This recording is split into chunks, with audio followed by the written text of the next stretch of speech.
Hi. Do you prefer one-on-one conversations to group activities? Do you do your best work on your own? And do you need solitude to re-energize? If your answer to these questions is yes, then you're an introvert like me. When people think about introverts, they usually picture socially awkward individuals who hate people.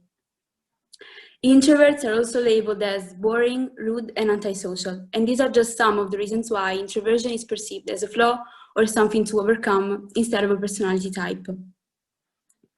Another common misconception is that being an introvert means being shy, but what many people don't know is that extroverts can be shy too. So to start, I think we have to understand the difference between introversion and shyness. The best definitions that I have come across come from Susan Cain, the author of a book called Quiet. According to her, introversion is a preference for environments that are not overstimulating, whereas shyness indicates the fear of social judgment. In other words, introversion is all about energy and processing information, and that's why introverts feel drained after spending time with big groups of people and lots of noise. I find that when you think about introversion in terms of environment and stimulations, the whole subject starts to make a lot more sense. When I look back, I realized that I was never drawn to big groups of friends, and it was much easier for me to focus when I was in a small group of people, or even better, by myself. Like many introverts, I've been told my whole life to come out of my shell, and at every parent-teacher meeting, my parents would always hear the same statement. Your daughter is very smart, but she needs to participate more in class. So for years, I've surrounded myself with extroverts in order to try to become like them. But in the end, I was always considered the quiet one in the group, and it made me feel guilty.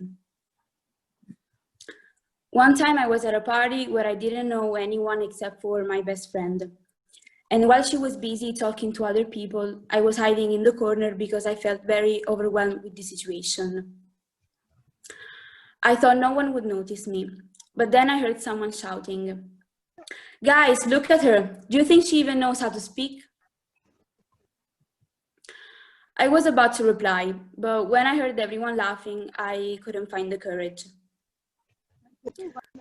I remember feeling once again frustrated with the way that I am, and I was so embarrassed of what happened that I've never told anyone this story before. It took me a long time to understand that I had to stop trying to change my personality to fit in. And when I did, I also realized that my real friends are the ones who never make me feel boring or guilty for being quiet and for needing time to be alone.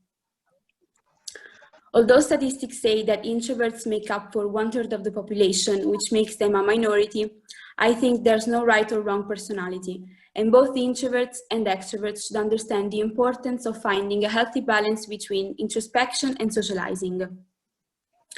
Finding that perfect balance of external stimulation is what Susan Cain, whom I mentioned earlier, calls finding your sweet spot. What I hope my fellow introverts walk away with is that there's nothing wrong with being quiet and for needing your own space. Or, as I say, being fluent in silence in a loud world.